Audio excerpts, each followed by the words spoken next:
Hey friends! So in this month of April, we are still talking about hip pain. And I want you to feel the connection from the floor, your feet, all the way up to your hips. So if you can, go ahead and stand up. I'm in bare feet. If you have shoes on, that's okay. But we're just going to try a few activities in standing so that you can feel the connection between the feet and the hips. If your hips hold tension all the time, or if standing, walking, running, if being on your feet is when you feel the most hip pain and the most tension right back here in the back of your hips, it could be because other muscles aren't supporting the function of the legs and of the hips, so that the muscles of the hips have to overwork. So if they're holding constant tension, it might be because they're overworking. They just don't know what else to do. And the weakness, not necessarily in the hips, it might be all the way down at your feet. So give this a try. So we're going to stand up, and feet are hip width distance apart. So your hip joint is kind of right in the middle of your thigh.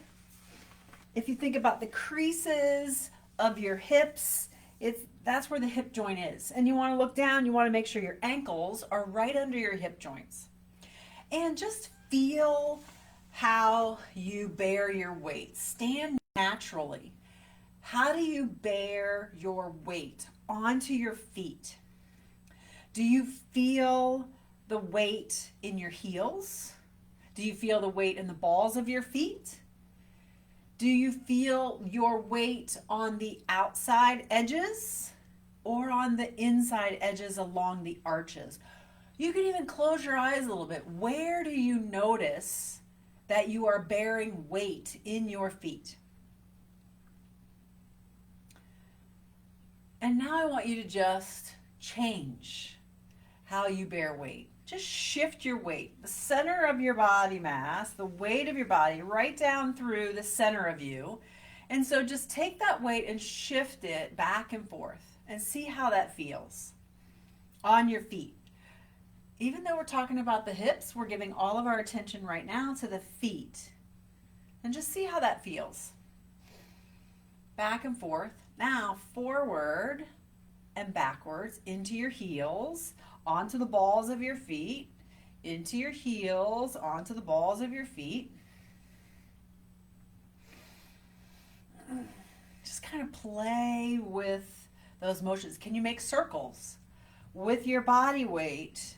Go along the outside edge of one foot, across the ball of the foot, along the outside edge of the other foot, into the heels, and just make a circle all the way around. Just playing with where you put your weight. And this will come in useful when you try to change any of your mechanics and change where you're bearing weight. How do we ease off of the hips and bear weight in different areas? Go the other direction, making circles. So now you're going down the one side of the foot, back around the heels, other side of the foot in a different direction. Maybe clockwise, maybe counterclockwise. Just feeling all of the edges. And now just relax. I want you to pay attention to what muscles are working while you're standing here. Can you relax everything and just stand? Or do you feel like your thighs are working? Do you feel like you're clenching or tightening your glutes as you stand here? Can you relax? Can you take a nice big inhale? And as you exhale, just let go. And see how that feels. Does that change any of the sensation in your body as you let go of holding? We should be able to stand in a nice aligned posture without using too many muscles. And especially, can you relax through the glutes and not let those muscles clench or squeeze? They're clenching or squeezing for a reason.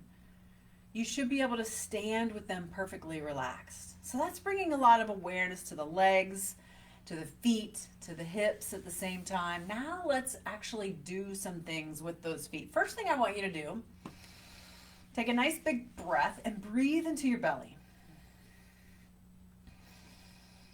Even as you stand, you should feel that belly expand and then fall. Expand on the inhale, fall with the exhale. And now what I want you to do is I want you to very gently shift your weight into your heels, just a little bit. Good biomechanics says that we have about 60% of our body weight going into our heels and 40% going into the front of the foot, which makes sense. When we look at a plumb line down the side of the body, it should go down the leg right through the ankle, which the ankle joint, which is the heel, is right below that ankle joint. So shift your weight back very gently and hold that weight into your heels.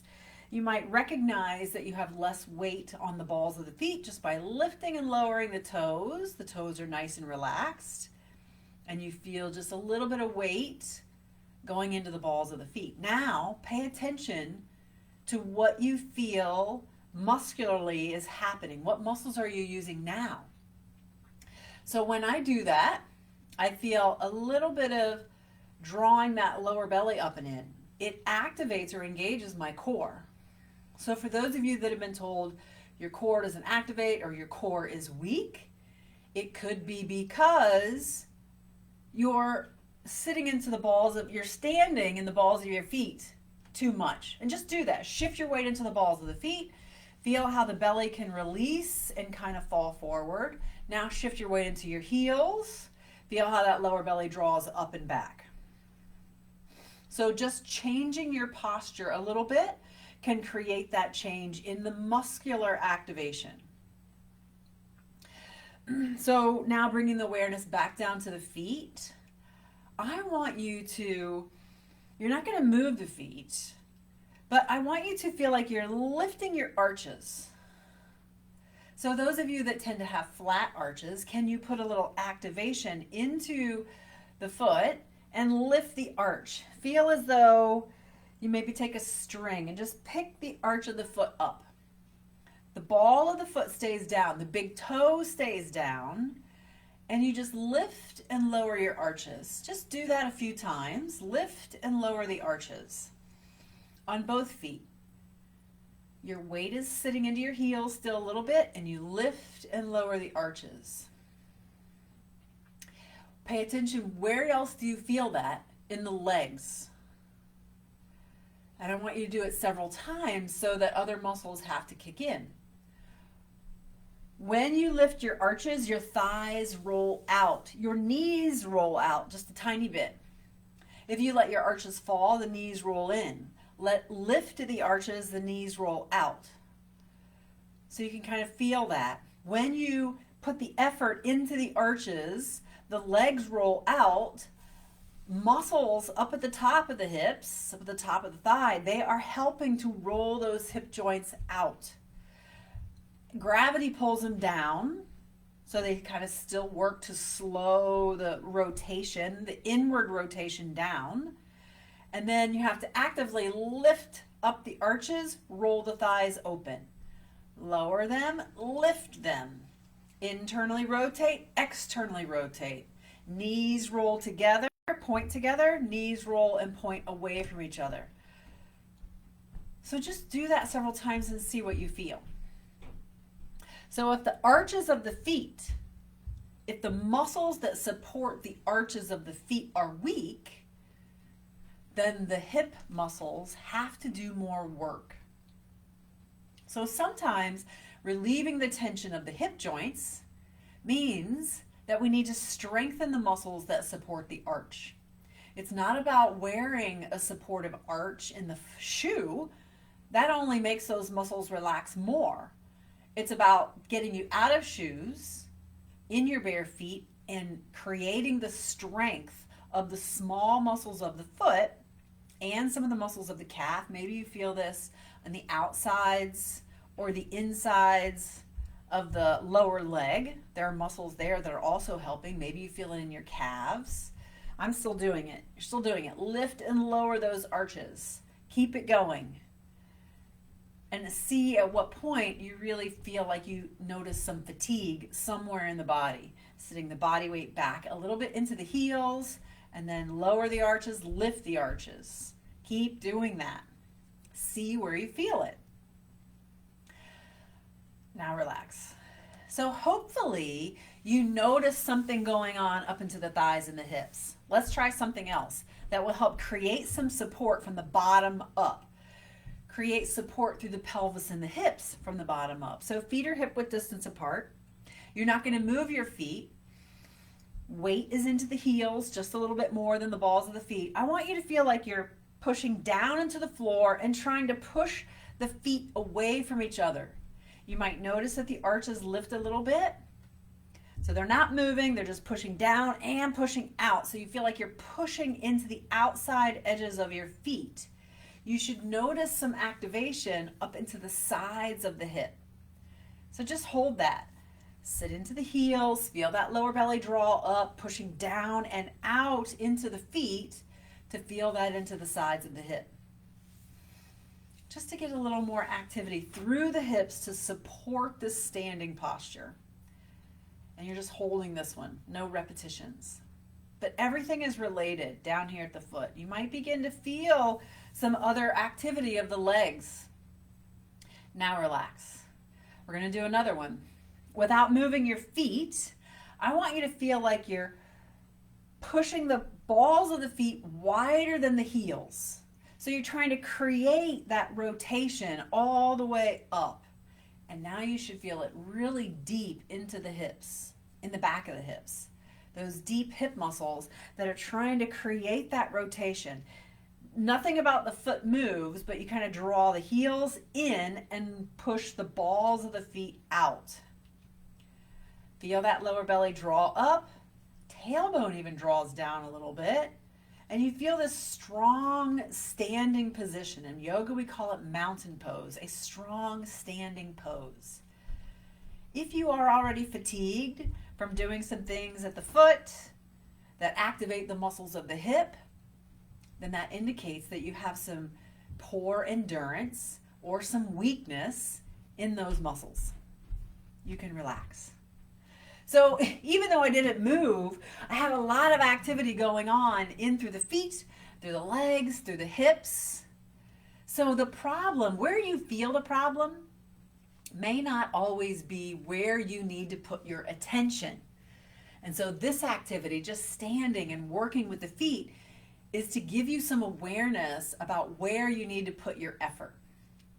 In my program, in my online program, I have a class that addresses every part of the body. We do big toes, arches of the feet, knees, hips, low back, mid back, neck, shoulders. We do it all. There's a class for every single body part, and I tie that together with what else may be going on. What else is going on? What do you believe about these body parts? What are your thoughts about why you have pain in certain areas? What are some of your emotional blocks that are really keeping you from flourishing, from progressing? So all of that is in my online therapeutic program, Nourish to Flourish. You can get access to all of those classes, or there's also just some subsets. So if you want to focus on the hips, you could get just the subset of the hips. That's what we're working on this month. But if you want access to them all, just join the program. You can also join us live each week for a live class with a discussion about other healthy topics that we talk about ways to minimize, reduce, eliminate our pain, but just healthy living. We're just trying to live healthy, body, mind, and spirit. So I'm Stephanie Carter Kelly, a physical therapist. So bodies, I sort of start with the body. But I've integrated yoga into my entire practice. And yoga allows us to have many other ways to think about the body, believe in the body, explore the body, play. And so it makes a fun program for us to move beyond rehab and really into the rest of living our lives exactly the way we want to. Have a great rest of your day. Namaste.